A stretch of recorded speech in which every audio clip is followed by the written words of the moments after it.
If I was an asshole alien, what would I do? If I were an asshole alien from outer space, I wouldn't be satisfied with merely observing. I'd see your tiny planet with its fragile, noisy inhabitants and think, what a perfect playground for my ambitions. And I wouldn't stop until I had bent your reality to suit my convenience. If I were an asshole alien, I'd feel threatened by the possibility of other asshole aliens. So I'd make it my mission to ensure no world, no civilization could ever rise to challenge me.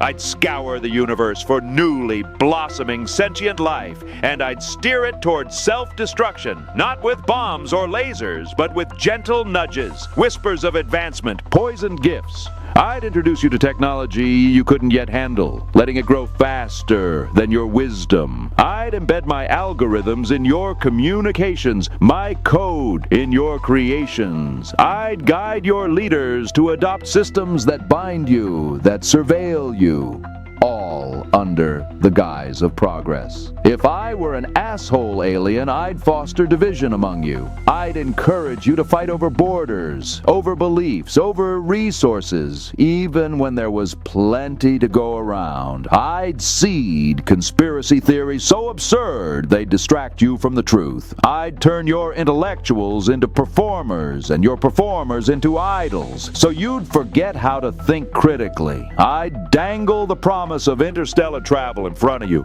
knowing full well you'd never reach the stars under my watch. Instead, I'd keep you trapped on your little blue rock, too busy with wars, plagues, and economic chaos to realize you'd been caged. If I were an asshole alien, I wouldn't stop at manipulating your present. I'd rewrite your history, turning your myths into warnings about trusting outsiders like me. I'd erase the heroes of your past and replace them with villains of my choosing. And I'd implant the idea that your ancestors were too primitive to build their wonders without help. And of course, I'd claim I was that help. When you began to suspect my hand in your downfall, I'd ensure you blamed each other instead. I'd infiltrate your media, your art, your very dreams.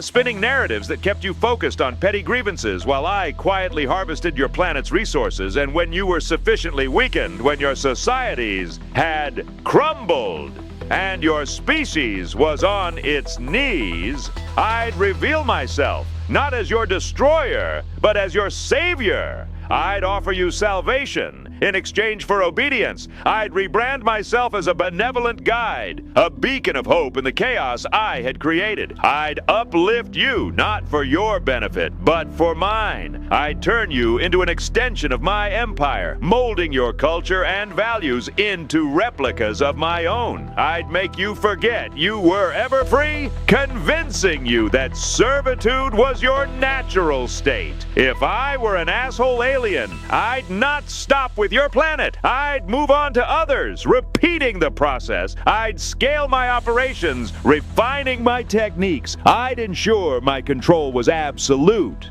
my domination unquestioned. I'd craft a universe where every civilization was a monument to my vanity, every voice an echo of my own. And at the end of it all, I'd look back on what I had done, and I wouldn't feel regret or remorse. I'd simply think, this is what happens when an asshole alien gets their way.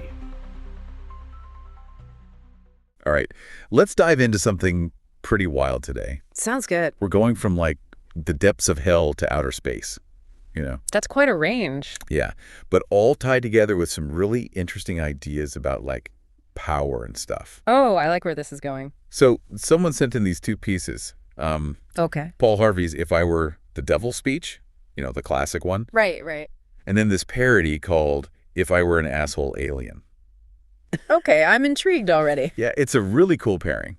I can see that. Because you've got this classic text that's still relevant, you know, kind of spooky. Definitely. And then the parody, it's just hilarious, but also makes you think. Yeah, I like how parody can do that. Exactly. So with Harvey's speech, he gave this back in '65. Wow. Way back. Right. Middle of the Cold War and all. Yeah, definitely a different vibe then.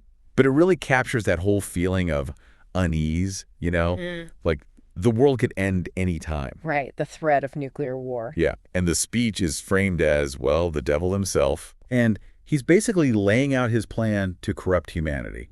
Sounds like my kind of party. Yeah, but it's not like fire and brimstone stuff. Oh. What's it like then? It's more subtle, almost sneaky. I see. Like he talks about chipping away at the things that make society strong. Interesting tactic. Right, like targeting churches and manipulating the media. Wow, playing the long game. Exactly, and he's exploiting our weaknesses, making us distrust each other. So basically dividing us. Yeah, and what gets me is how he says it all. How so? Super calm, almost friendly. So it's like he's giving friendly advice, but it's actually really sinister. Exactly, there's this line, if I were the devil, I'd make the symbol of Easter an egg.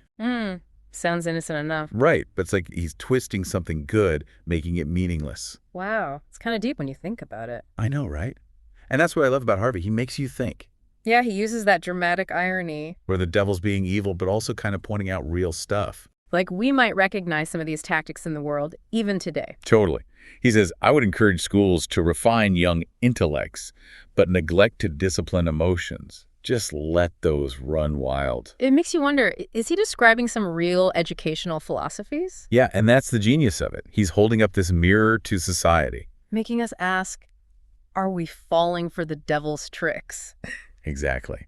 And maybe the devil isn't some red guy with horns. More like something hidden in plain sight. Right.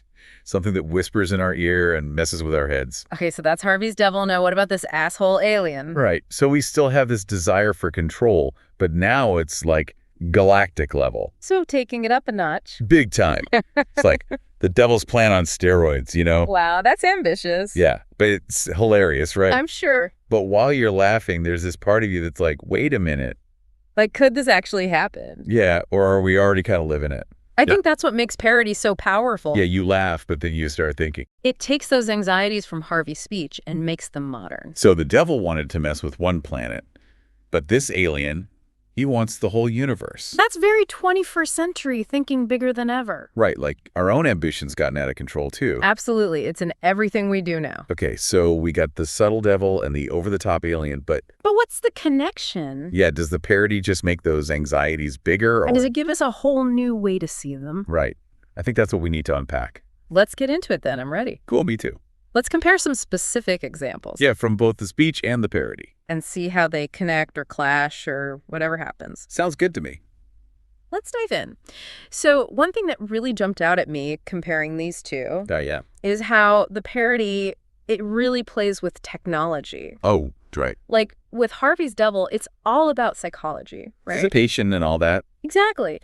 But the alien, he's got gadgets and stuff. It's a whole different level of messed up. It is. And there's this line where he talks about tech faster than your wisdom. Oh, yeah, that was great. It's funny, but it also kind of hits home, you know? Totally. Like, are we really keeping up with all this new stuff? That's the question, isn't it? And is it making us smarter or just more distracted? Right. And the alien talks about rewriting history, too. Oh, yeah, and the But addictive entertainment. Like he's describing our world already, kinda. That's scary how accurate that is. And then there's that line about technology convincing you your thoughts are your own. Ooh, that one gives me chills. It's the ultimate echo chamber, right? Totally, where you're only ever exposed to stuff you already agree with. Which kind of brings us back to Harvey's Devil. Oh, yeah. How he was all about dividing people. Not exactly, making us suspicious of each other. So aliens just taking it to the extreme. Right, it's not just dividing us, it's controlling how we think. Which is terrifying. But the parody makes it funny somehow. That's the power of parody. You could laugh at it, but it still makes you think. It lets us deal with these big, scary ideas without freaking out. Yeah, like, okay, maybe the world isn't ending tomorrow, but... Well, we gotta watch out for these trends, right? Exactly. Or we might end up like those people in the parody.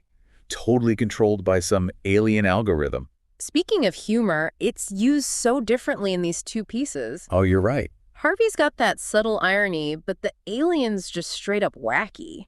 Like, when he takes credit for everything humans have done. Yeah, the pyramids, the internet, even the wheel. It's ridiculous, but it also makes you think. About how history can be twisted to fit someone's agenda. Exactly, and that's a big takeaway from both pieces, I think. Whether it's subtle or super obvious, we got to be critical thinkers. Yeah, don't just believe everything you hear, especially online. Question everything, right? Exactly. Who's saying it? Why are they saying it? What's their angle? Because there's always an angle. Always. And these pieces remind us to look for it. Whether it's a devil, an alien, or just some random person on Twitter. Oh, especially on Twitter. Another thing that struck me is how the parody, it takes ambition to a whole new level. Right, the devil was just focused on Earth. But the alien, he wants it all. The entire universe. It's like he embodies that human flaw, always wanting more. And you see that everywhere today, right? Oh yeah, in tech, in finance, in politics. This constant power grab, it never ends. So the asshole alien, he might be a joke. But he's also a reflection of us, in a way. Okay, so we've got the manipulative devil, the power-hungry alien, but what makes the parody so effective? yeah, why does it work so well, especially today? I think it's because it speaks to our anxieties about the future. Oh yeah, the world's changing so fast. And a lot of people feel like we're losing control. And the parody gives us this scapegoat, this ridiculous alien. Right. We can blame him for all the bad stuff. Instead of having to face the fact that we might be the problem. Exactly. And by laughing at him, we can kind of deal with those anxieties. It's like a pressure release valve, you know? Right. A way to acknowledge the scary stuff without getting overwhelmed. Yeah, like things are messed up, but at least we can still laugh about it. And maybe that laughter can give us the strength to keep fighting. Fighting for a better future. Exactly. One where we're not controlled by aliens or devils. Or algorithms, for that matter. Oh, especially not algorithms. It's funny, right? We've been talking about all these big plans for control. Yeah, like taking over the world, the universe, everything. Exactly. But it makes me think about, like, our everyday lives. Oh, for sure. How these themes play out on a smaller scale. Right. Especially with all the tech stuff we have now. That's like the battles move from, like, churches to our phones, you know? Seriously. I mean, imagine if the devil designed a social media algorithm. Ooh, now that's a scary thought. Right. What would that even look like? Well, based on what we've been talking about, Yeah. I don't think it'd be, like, super obvious, you know? Not like banning certain opinions or anything. No, it'd be way more subtle, sneaky even. Like messing with how we see things, not just what we see. Exactly. The algorithm would be like a puppet master. Pulling our strings without us even knowing it. It would play on our biases, our emotions. Like show us stuff that makes us angry or scared. Or happy, or whatever gets us clicking and sharing. So it's not about censorship, it's about control. Control over our attention, our emotions, even our thoughts. And it would all be disguised as, like, personalization. Right, making you feel like you're in control. But really, you're just trapped in this bubble, you know? A bubble of your own biases and beliefs. Surrounded by people who agree with you all the time. Making it harder and harder to see other perspectives. That's kind of messed up when you think about it. It is, but it's happening all around us every day. So what can we do about it?